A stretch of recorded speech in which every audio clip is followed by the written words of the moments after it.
Hi guys, and welcome to your Sons of the Cane. This week, on part of Kev's journey, we're going to look at 3 more wrist locks.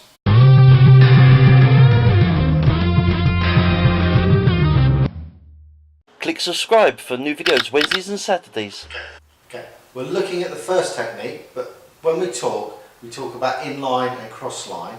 So inline would be arm to arm, so we're on the same side as it were.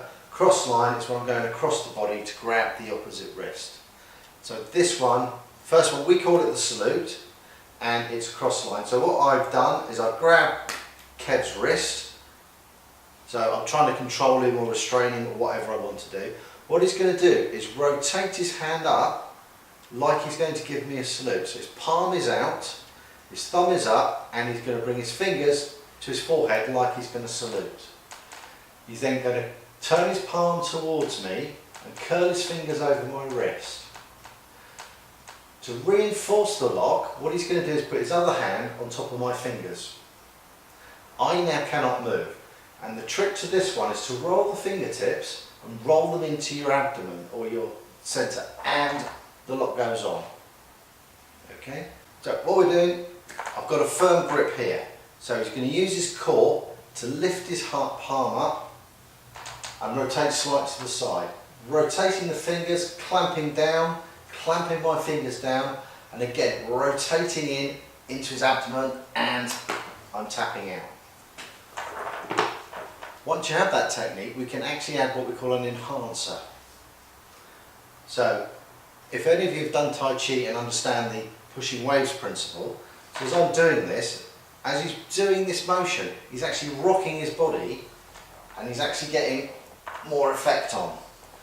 So again, practice the basic version, then try an enhancer. You can again roll your shoulders with it as well as rolling with your core to get another added player into the game.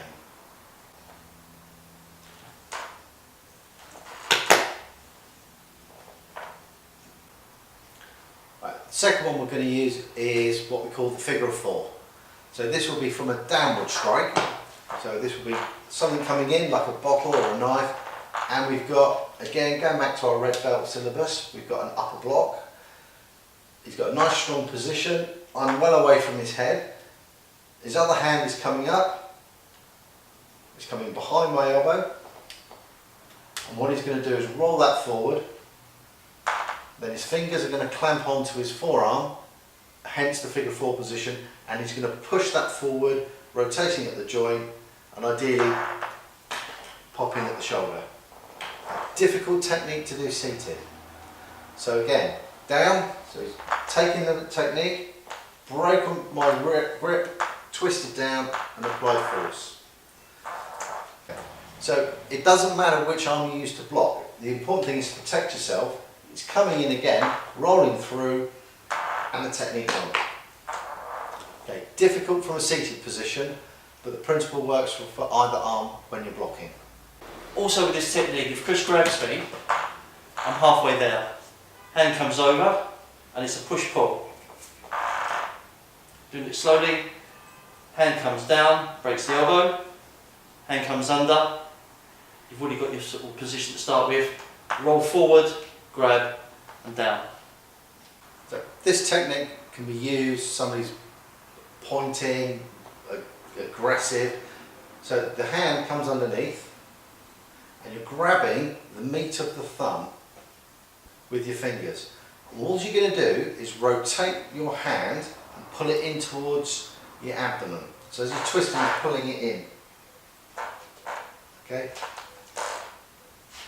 The straighter my arm is, the worse it is actually for me as well. Underneath, grabbing the meat of the thumb, my thumb is pressuring against his little finger line, and all I'm doing is twisting and I'm pulling it into my core. Other side, I've got the meat of the thumb, my thumb is pressing against the line of his little finger, I'm rotating that and I'm pulling it in. The big key to these is, as I'm doing these, my elbow is tucked in tight to my core. If my elbow's out, I will be moving my arm around his body and he has control. I need to lock my elbow in so I've got control, so if he does resist, I'm in a locked position and it's a lot easier for me to rotate the wrist.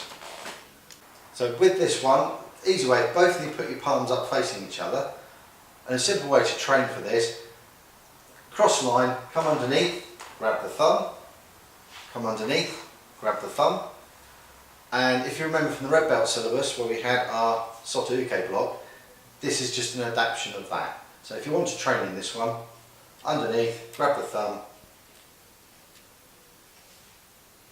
and twist. Underneath, grab the thumb and twist.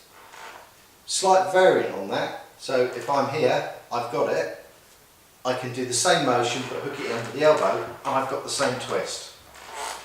So again, rather than being across, I'm in line and then I go across line by scooping the elbow. If I do it from a grab, over the top, swings underneath, and as he's trapped me, I'm in a very, very uncomfortable position. So this time we're just going to quickly apply these from a standing to a seated position. So from the salute, I've grabbed his wrist, he's rolled over, in, and he's down.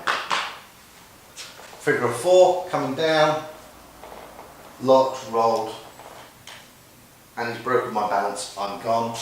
So the last one is come underneath, he's grabbed my thumb, pressing with his thumb, and I'm gone. Okay guys, thanks for watching. We hope you enjoyed this video. That was part of Kev's next journey towards his next grade. Next time he employs these, he's going to have to use them as a flow drill and part of techniques from the katas that he's learning. Don't forget guys, comments down below, give us a like, let us know what you want to see. Don't forget to subscribe, ring the bell, and free the fear.